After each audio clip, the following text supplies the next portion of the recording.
Welcome, Bobcat Nation, to the Bobcat Week in Review. This is a brand new show put on by myself, Jeremy Suter, and Larry Carlson. That's going to give you a look back at the week that was in Bobcat land. For this first show, we're going to make it a fall recap, as we just ended most of our sports and activities for the fall. And then as we get going on with this show, it'll just be looking at what's going on in Bobcat land and what the great things are that are going on here in Benton community. For the fall recap, we are going to talk to you about football, volleyball, cross country, marching band, the musical, also throw out some alumni in the news, and then hit you up with a contest at the end, so stick around because you want to make sure you get in on that. But we're about ready to get this new venture started. This is the Bobcat Week in Review!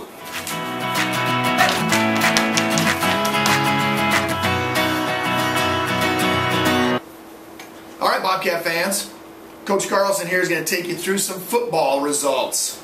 Okay, Benton Community Bobcat football went 6-3 overall. They are 4-3 in Class 3A District 3, just missing the playoffs.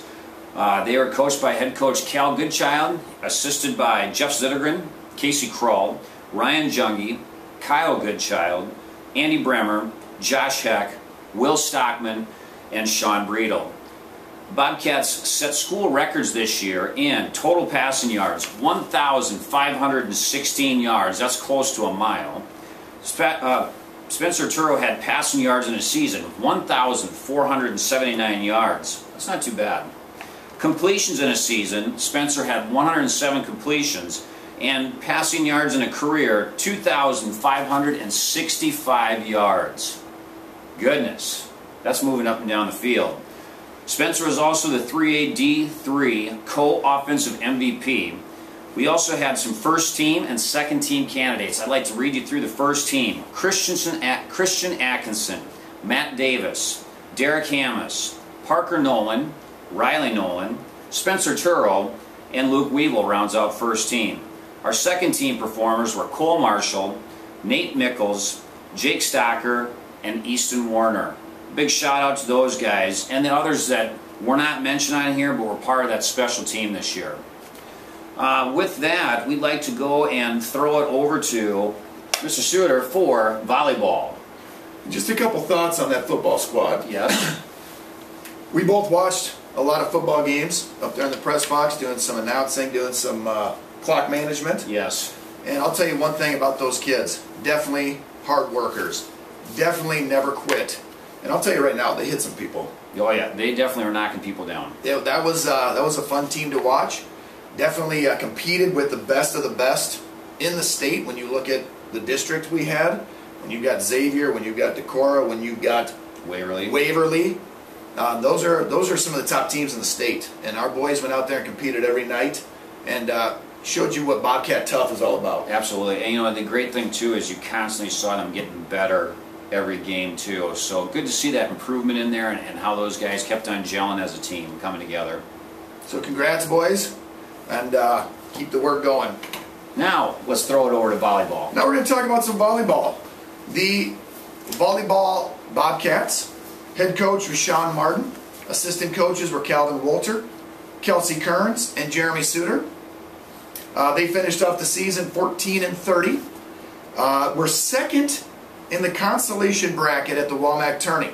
If you've never been to a volleyball WAMAC conference tournament, we have 16 teams in our league.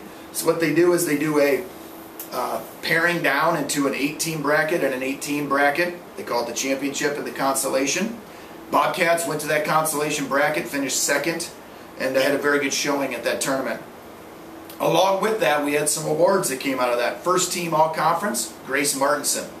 Second team all-conference, Abby Brunson. And honorable mention all-conference, Braden Moore and Mallory Tice. The Bobcats then went to playoff action and defeated South Tama here at Bobcat Stadium. Yeah. Bobcat Court. Took down South Tama 3-0. Moved on to the second round where they fell to Mount Vernon in 3 games. But played very tough and competed very well with a Mount Vernon team that was number 4 in the state at the time the Bobcats took them on. I know Coach Carlson and I saw a lot of games with the Bobcat cast, and once again, it rings true. You know, Bobcat athletes don't quit. No. They're hardworking. They put in the effort, and they're fun to watch. Yeah, you know, the Bobcat volleyball team, they're representing our school well, and it was just kind of fun to watch the kids that were getting out and supporting. It seemed like our student fan base was getting bigger every time that we played. And, you know, that Mount Vernon game, they lost 3-0, but it was competitive, and there was things going on in there that you were proud to be a Bobcat and be supporting our volleyball team. If you've never been to a Bobcat activity, you know, it's cheap entertainment. They're fun to watch, and they're entertaining. Yeah. So you stop out if you haven't been to one. We're going to move on now to the people that run for the fun of it. And they run and run. Cross country. Cross country, head coach Marty Tomei, assistant coach Andy Cowder.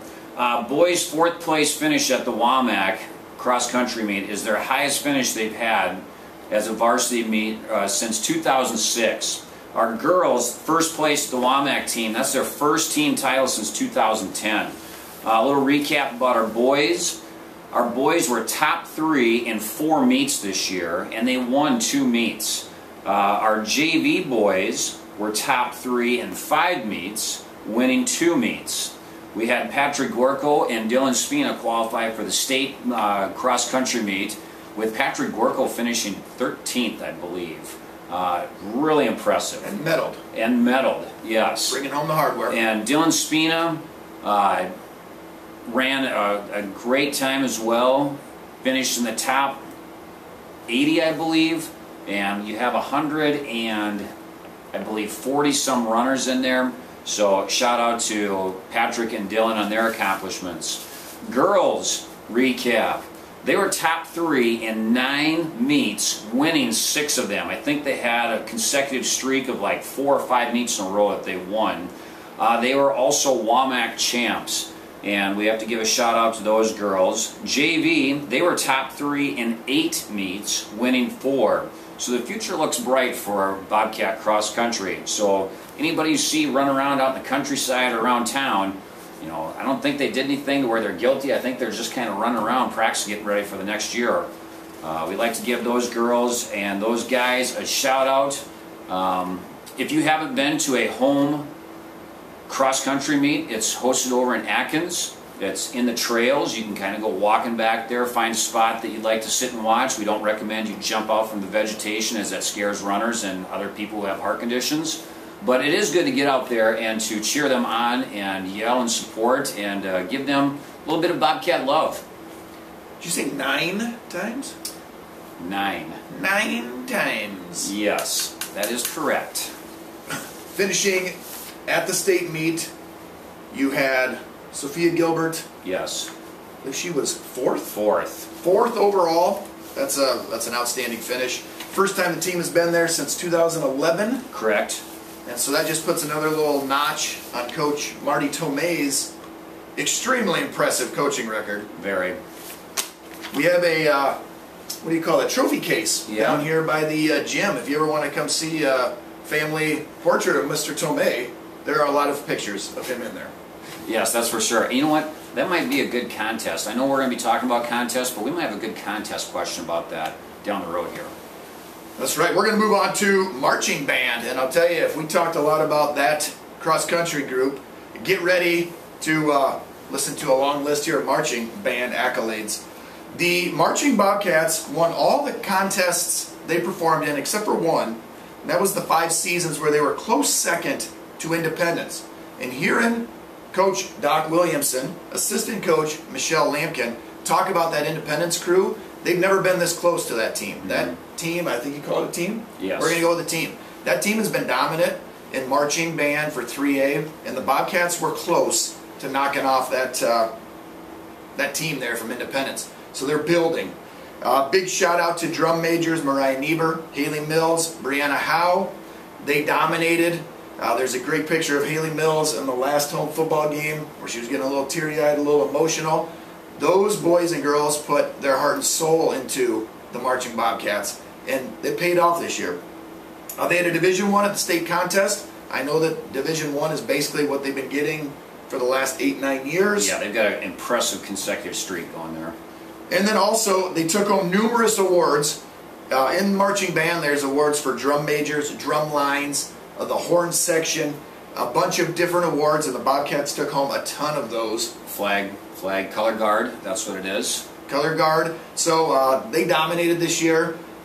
Down in the band hallway, the band room, they have all the awards. I'm sure they'd let anybody come in and take a look at those awards. So if you're bored sometime, come and check it out. Absolutely. And I know that Doc probably won't yell at you or do anything like that. He might welcome you in and even let you kind of practice silencing the band. I actually did that. I stopped in there and I kind of went like this, and like it got quiet. It was impressive. We should try that in our classrooms. You know what? That's probably not a bad idea. So interesting. So congratulations, Marching Bobcats. For those that were at football games, got to see them each week, and they're an impressive bunch. Yeah, very. And I tried playing instruments back in the day. It's not an easy task. So congrats, Marching Bobcats. Keep up the great work. Continue to dominate. Absolutely. The musical. Throw it over the musical. We got to give a little shout out to the musical. We did Mary Poppins this year at Benton Community, and big shout out to Mary Horst, Jen Bangy, and Alyssa Schmucker. She was in with the pit, but Jen Bangy and Mary Horst, they were the directors of the play. I believe Cyan Crockett was a student director of that, and what an unbelievable performance. I mean, you had people singing, you had dancing, you had them remembering their lines and getting after it. It was just very impressive. If you have not seen the collection of talent that we have at Benton Community for actors and singers, it is really good. And Haley Mills, she was Mary Poppins. Mariah Niebuhr was the wife, Jane. And Will Epping was the dad. Mr. Banks. Mr. Banks, thank you. And then we had many people, and it's very interesting. Carter Hayden. Chimney Sweep. Yeah, and I think Bert was his name. Bert? Yes. And just listen to those people sing, not to mention the ensemble behind them. Trinity Schnorr? Oh, Trinity Schnorr played her part unbelievably well. And hopefully everybody got a chance to see it. If not, if you can get a recording and watch it, would highly recommend that. So, have you seen that play yet? I will see it in about 2 hours. Love it. As this is being recorded. So I am excited. I'm looking forward to it. I've seen the other musicals, and they've been fantastic as well. It's a great event to bring your kids to bring those young Bobcats, to show them that the talent here is endless. Also, that they can do a lot of different stuff here at Benton Community. Yeah, it's amazing. You can be in sports, you can be in the music, you can be in band, and do well in all of it. And you have a chance to do that here at Benton Community, which is awesome. And when you start throwing out all the different things you can do here, robotics. Yes. Just got started their season. They will be part of the Week in Review upcoming. They had a home contest at Norway. Yep. So if you want to see some fantastic young people making things move mechanically, it's actually pretty fun too, to watch. Coach Carrie Ann Sahu, and she has their group. They're like writing programs to have these robots move, and we talk about AI, artificial intelligence, and these kids are dabbling in some of that stuff. It's amazing. Who knows what they're going to do in the future with these robotics and the contests that they're going to. And when you talk about the future of Benton, it looks bright. Also, the past of Benton looks very bright. A little segment we're going to try on the Week in Review is the Alumni in the News. That's right. I'm going to take the first alumni, Morgan Bosler. Her volleyball team from Iowa Western has qualified for the national tournament. And so we want to give a shout out, a little thanks to Morgan for representing Benton Community and taking her talents on to the college level, going to nationals. And another alumni in the news, Hunter Semaroff, playing football for Coe College, picked off his first ball yesterday in varsity level as they were taking on the University of Dubuque. So that's Hunter's first interception of his career. Nice. As a sophomore, I believe. Yep. Sophomore there at Coe, so big things to come from Hunter. If you know of any alumni making news, email us at boyshoops@benton.k12.ia.us. Email us in. Let us know the alumni's making that's in the news. Sometimes we don't catch everything, but we want to make sure everybody's represented. So great job, Benton alumni, representing what you learned at Benton land. Yes. Very well. All right, we've come to that time of the show where we're going to have a little contest. Oh, yeah. Okay, up here on the screen is going to be a picture of a bobcat. Now this bobcat is covered up all but his helmet, so it gives away a little bit. But your job, you need to figure out who this bobcat is and comment with that bobcat's name in the comments below this YouTube video. Okay, right down in there. Down there. There's like a comment box. You just got to type it in and hit submit. The first person to comment with the correct name will win Bobcat swag. Now that could be a t-shirt. Yep. Maybe a t-shirt. Or a sweatshirt. Or sweatshirt. Or maybe golf balls. Could be some golf balls. But we'll be collecting some Bobcat swag throughout the year to hand out to give to people for their attentiveness to this video. Now here's the other backup contest. Just because you're not first doesn't mean you can't win. The first person wins Bobcat swag automatically. Every correct response after that, okay? Number 2, number 3, number 35, number 150, will be put into a drawing for more Bobcat swag. Oh. So, that might be one person we draw. If there's 150 names, we might have to draw 3 or 4. Correct. But those winners will be announced on next week's show. So not only do you need a comment, but you need to watch next week's Bobcat Week in Review. And we'd also like to say, if you want to comment on any segments that you'd like to see on this show, anything that you find interesting that you want to know about Benton, maybe we can give you a tour of something. Yeah. Walk you through the band room. Yeah. Maybe you've never been down there. Maybe we can walk you through the press box out at the football field if you've never been up there. We could maybe get a GoPro and like take people around a little virtual tour. That'd be pretty sweet. So comment below. Use that comment as your sounding board. Yeah. But be appropriate. Please. Be nice. Just be Benton Bobcats. Be Benton Bobcats. Also, don't forget that boys hoops at benton.k12.ia.us. Email in with any comments, suggestions. We'd love to hear the feedback. But that's all for us this week. On the first ever Bobcat Week in Review, we'd like to thank you for watching. And that was your Week In Review. Go!